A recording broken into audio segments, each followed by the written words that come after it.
here we are in Pasadena, California for another episode of Real Estate Agents Driving in Cars, Looking at Mansions.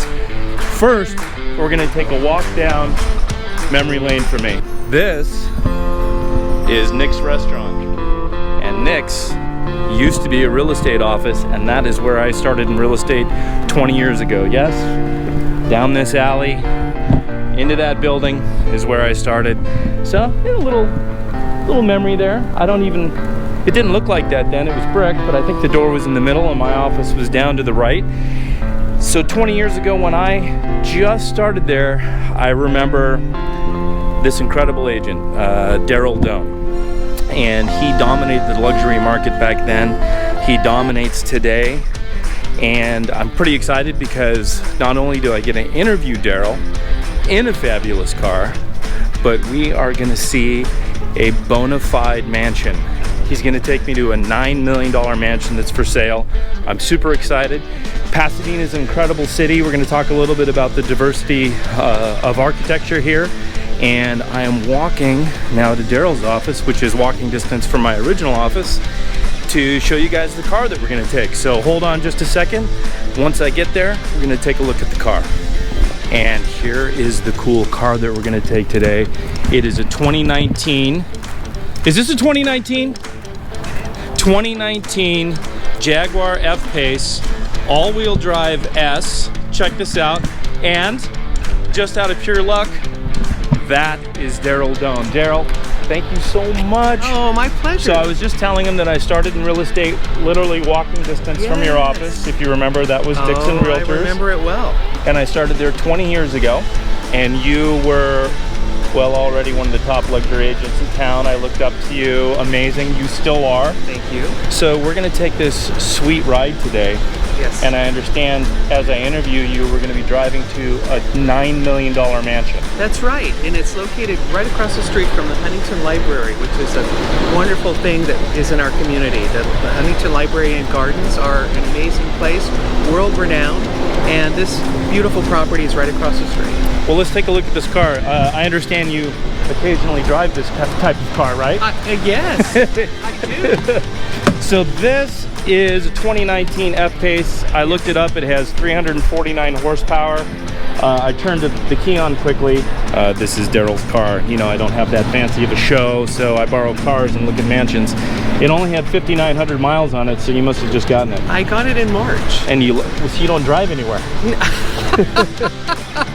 Well, you know, Pasadena is not that big of a place, but it's a great car. I must tell you, in all honesty, I traded in my Porsche, and I was thinking, oh gosh, I'm not going to have a sporty car anymore. But you know, I found the perfect option. I agree. Look at that, black on black. Are those 22s? I believe so. You went with the full 22s, black on black, pretty stylish, pretty badass. Yes. I love it. I'd like to take credit for putting it all together, but this is the one I found, and I just liked it the way it was. All right, so do you trust me driving? I have insurance. Sure, of course. Okay. I have insurance too. If you've seen the show, I've almost gotten in 2 accidents. Almost. Yeah, okay. I don't remember any hideous situation. All right, well, let's get in and check out a $9 million mansion. Yes. All right. Here we are in your Jaguar. It's a very sweet Jaguar. Thank you, Darrell. All right, so I guess it's just turning buttons. Is there any brake? That's it? No, yeah. I'm good to go. Yeah. All right, so I know how to get to the Huntington Library, but you'll give me directions when we get closer. Sure, absolutely. Okay, so like I've already started to mention in the story, when I started, you were already at the top. Do you remember? I'm not saying do you remember when I started. I remember first meeting you because I was trying to be awesome. You were. I mean, it was a prophetic situation because you are awesome. So you obviously didn't need to try. Yeah, well. I remember first meeting you on my listing on Hillcrest. You came to see it and introduced yourself and said that you were the neighborhood luxury expert. And I hadn't sold anything. but I thought that's good because I think we have to identify. You know, that's right. You envision these realities and maybe fake it till you make it a little bit, type of thing. Sure. Anyway, so now I never got to interview you. I just was in awe. You were literally listing mansions. And the reason why I was in awe is because Pasadena is an unusual place. I found out quickly that it's the #1 city in the United States for diverse architecture. So we have everything here in Pasadena from Victorian, the Victorian homes there were farmhouses first, then Victorian, then kind of the Craftsman green and green era, then the 20s explosion of all the Neffs and the Sylvanus Marstons. Yeah, I remember pretty good, right? You do. And here's what I'm going to say. The reason why I remember is because we had to go, I was recommended that I went to the Historical Society and take like an architecture class, a pretty extensive one. So my first question is has that changed? Do people, if they're starting, are you at a great disadvantage in Pasadena if you don't know architects? Well, I think you're at a great disadvantage in Pasadena if you don't know history.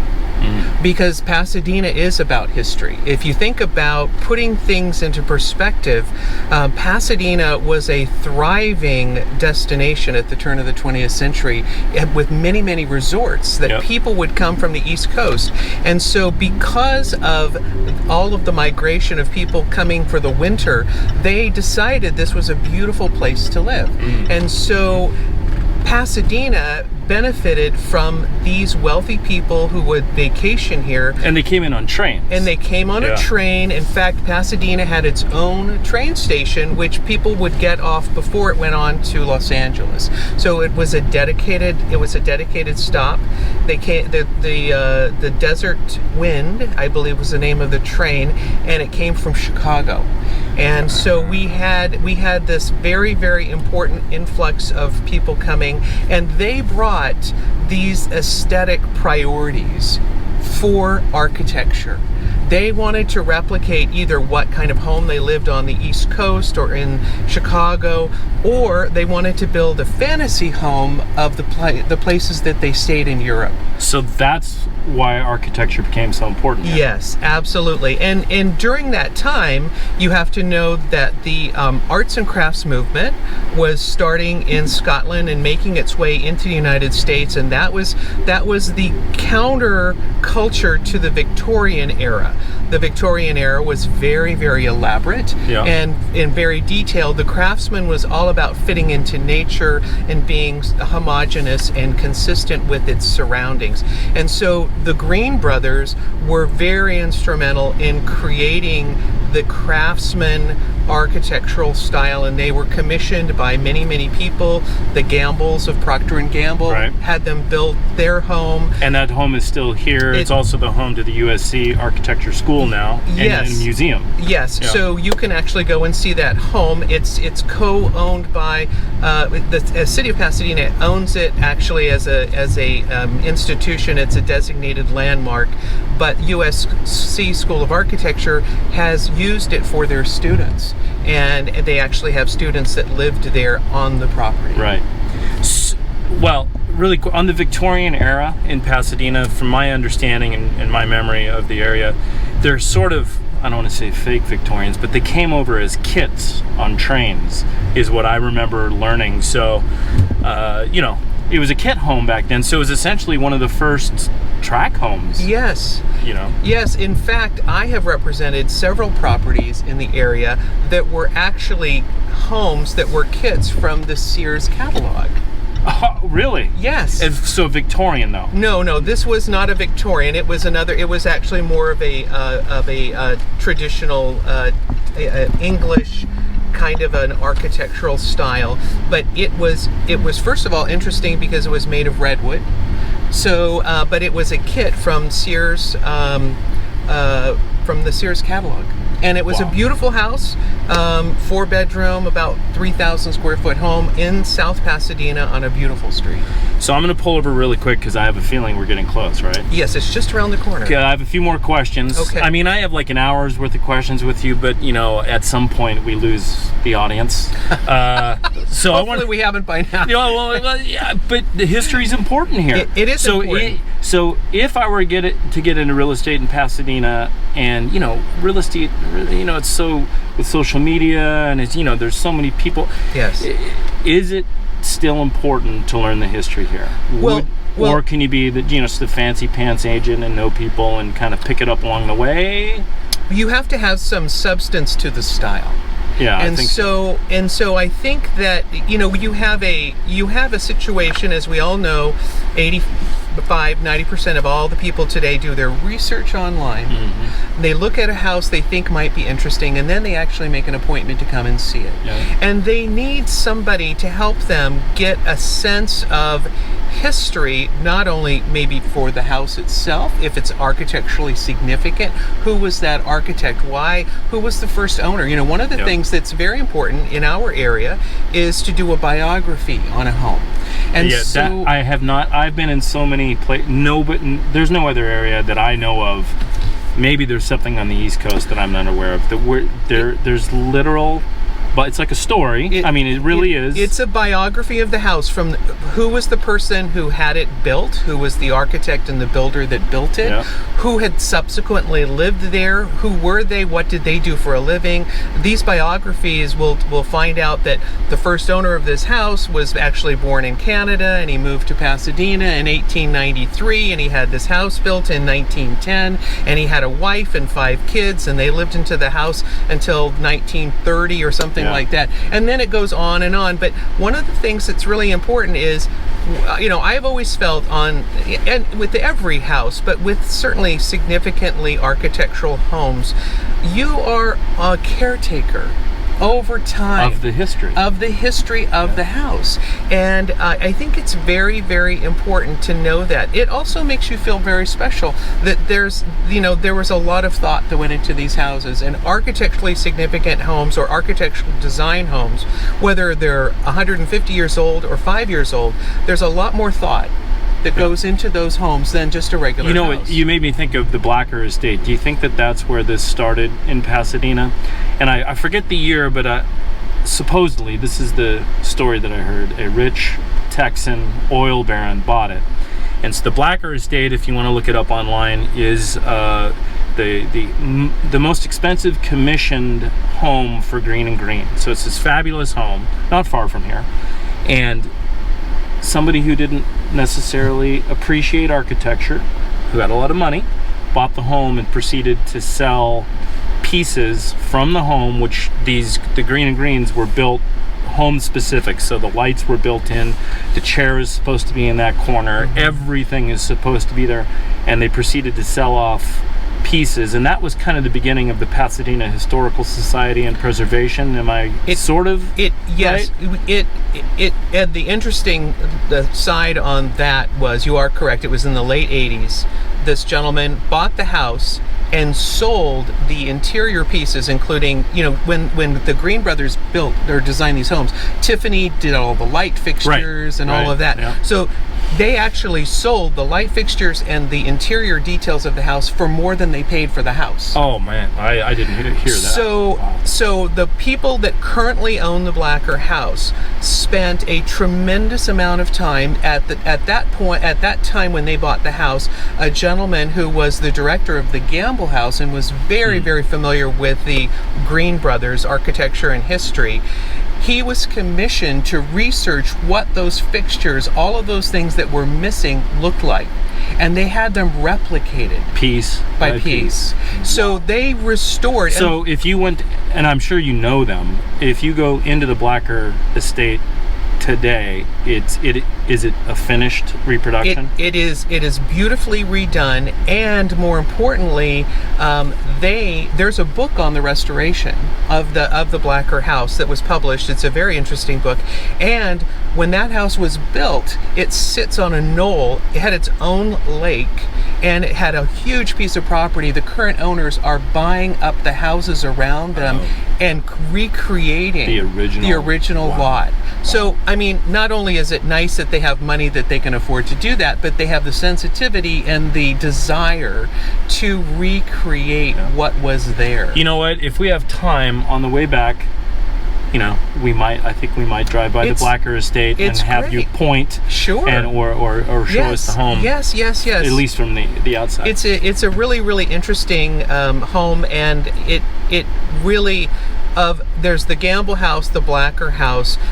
They're the two most famous green and greens, but they created a lot of really wonderful houses all over the area. How, if you sell the green and green in Pasadena, it makes you famous amongst the real estate. How many have you sold? I've only had the pleasure of selling one green and green. Which one was it? It's on Bellefontaine.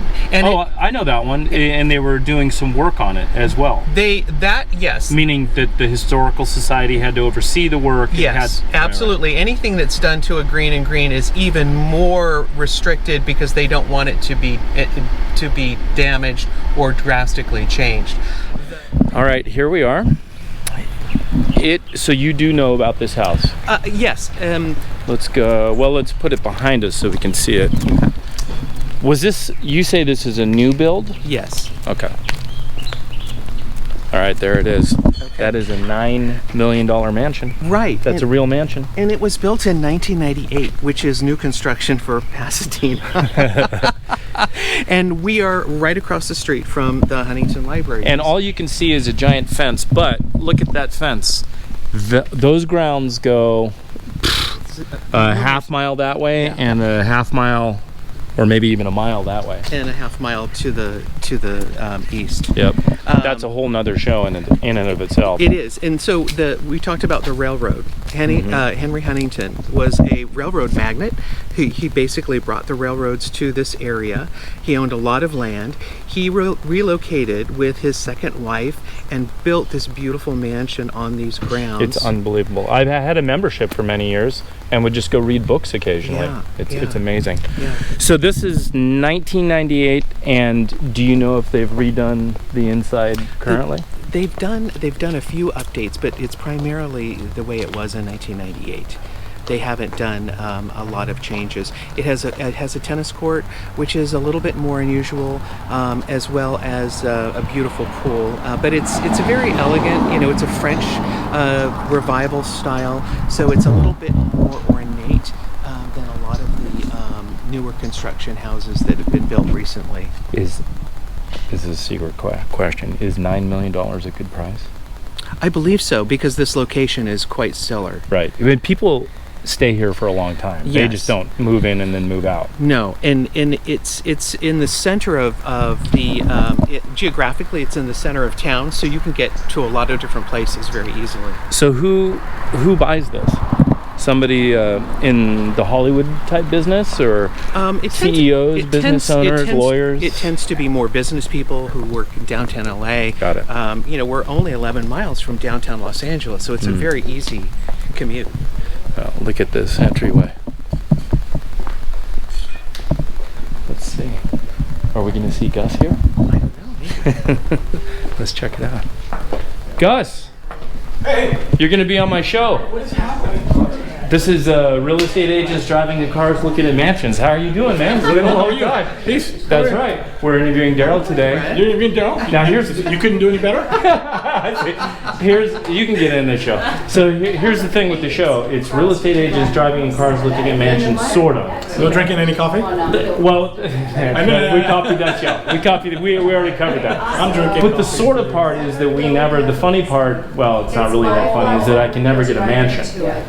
Well, But this is a mansion. So I finally did it. Fantastic listing. Do you want to show us around?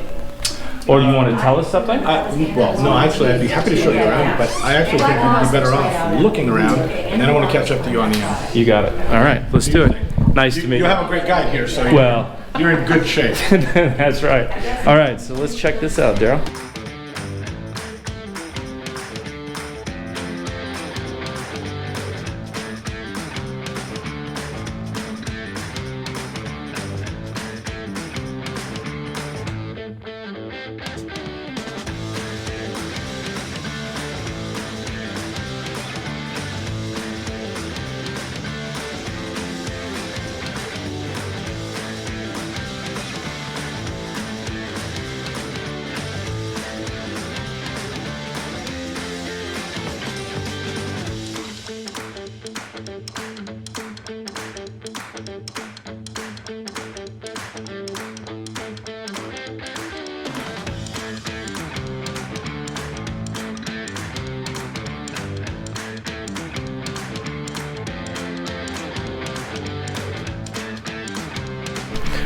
gonna get in the car and we're gonna end the show at the Blacker Estate because I think it's a landmark here in Pasadena. It's a very fun spot. All right, that was a great mansion. We are ending in classic Pasadena style. Yes. That is the Blacker Estate, and that is the most expensive commissioned home for Green and Green. Yes.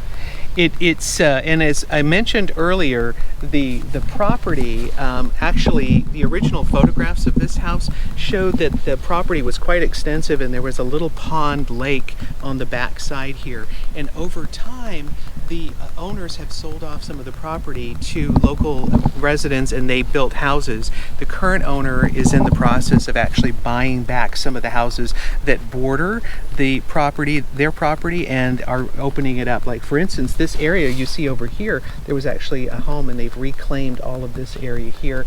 Their carriage house goes back on the other side, and then there's a guest house. So the house sits on the corner of Wentworth and Hillcrest, two premier streets in all of Pasadena. Okay, so now let's see if I remember this. That is also a Green and Green. That is, and that's the Culbertsons? Cordelia Culbertson home. Culbertson sisters. There were two spinster Let's walk sisters. over there. I thought we would end in the Blacker, but it's just that there's so many great homes here, right? Well, it's interesting to have two Green and Green and so different.